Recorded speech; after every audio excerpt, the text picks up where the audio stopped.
On va s'intéresser, Sophie Braffman, avec vous, aux familles. Alors, ce sont encore les vacances scolaires. Je crois que c'est la fin de la zone A et il y a encore une semaine pour la zone C. Alors, pourquoi ne pas faire des activités en famille? C'est ce que vous allez nous dire ce matin. Comme s'initier aux joies du métier de soigneur pour animaux et des animaux sauvages, mais en liberté. Alors, liberté, semi-liberté, disons. Donc, c'est un zoo qui s'appelle Thoiry. Peut-être vous le connaissez déjà, ou certains d'entre vous. Donc, il est situé dans les Yvelines. Et c'est vrai que les animaux sont en semi-liberté. Donc, ils ne sont pas totalement en liberté, mais quand même pas mal en liberté. Je trouvais ça important, malgré tout, de parler des animaux aujourd'hui. C'est vrai que ça peut paraître un peu futile, mais de leur survie, de leur bien-être, on dépend nous aussi. Donc, c'est quand même important.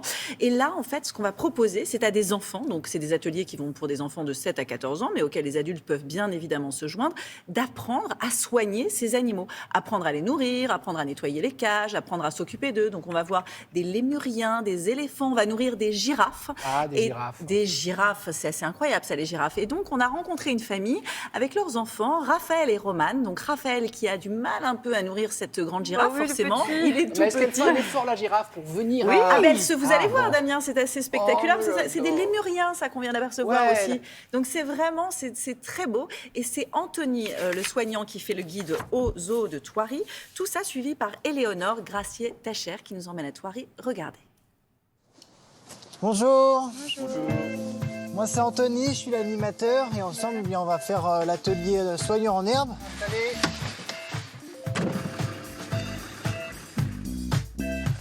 Nous voilà donc devant le Lémur Trek. Il y a quelques consignes avant de rentrer. Donc, on ne touche pas aux animaux, c'est très important.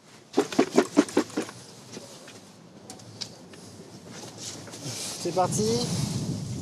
Donc, vous tendez la brochette au lémurien. Hop, tiens, regarde Raphaël, de l'autre côté.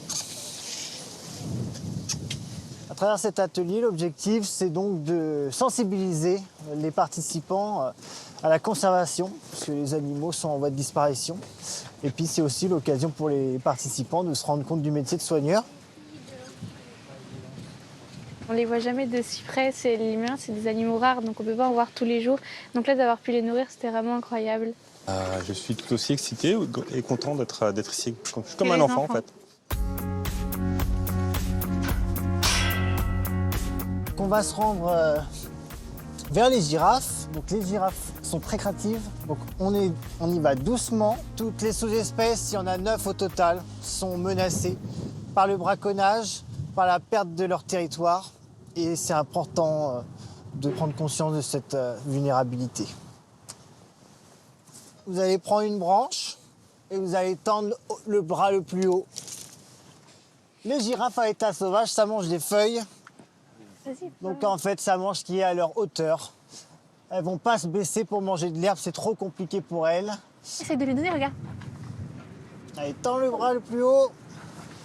Ça fait un petit peu peur ou pas, Raphaël? Oui, Qu'est-ce qu'il y a? Qu'est-ce que ça fait? Pourquoi ça fait peur? Dis-moi, explique-moi. parce qu'on dirait qu'elle va nous lécher.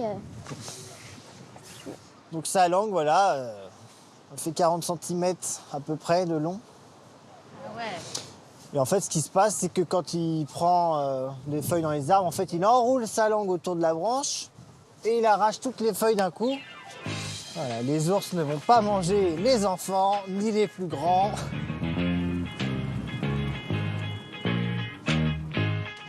C'est vrai qu'on aura envie de leur faire un gros câlin. Oui. Tu penses que tes copains ils vont être un peu jaloux ou pas quand tu vas leur raconter? Je pense plutôt qu'ils vont pas y croire.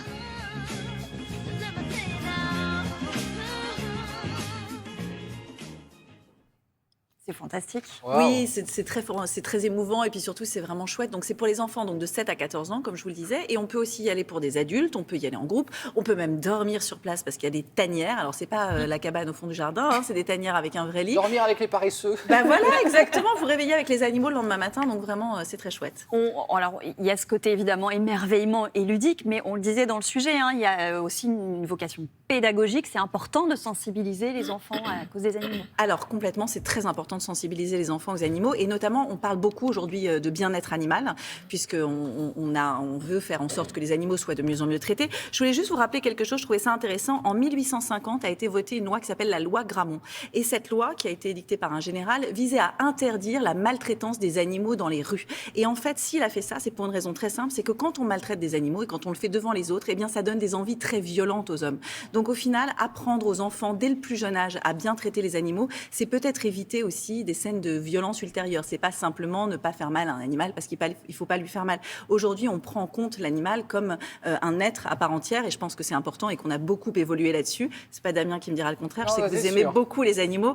Et là, aujourd'hui, bien évidemment, on n'a absolument plus le droit non plus de les maltraiter dans la sphère privée. C'est totalement interdit. On a récemment condamné des gens pour avoir fait des vidéos assez atroces où justement il y a de la maltraitance animale. Donc il est vrai qu'au travers de ça, c'est intéressant et c'est toute cette perspective, cette façon de mieux considérer les animaux qui peut aussi éduquer nos enfants et nous éduquer en même temps. Merci beaucoup, Sophie.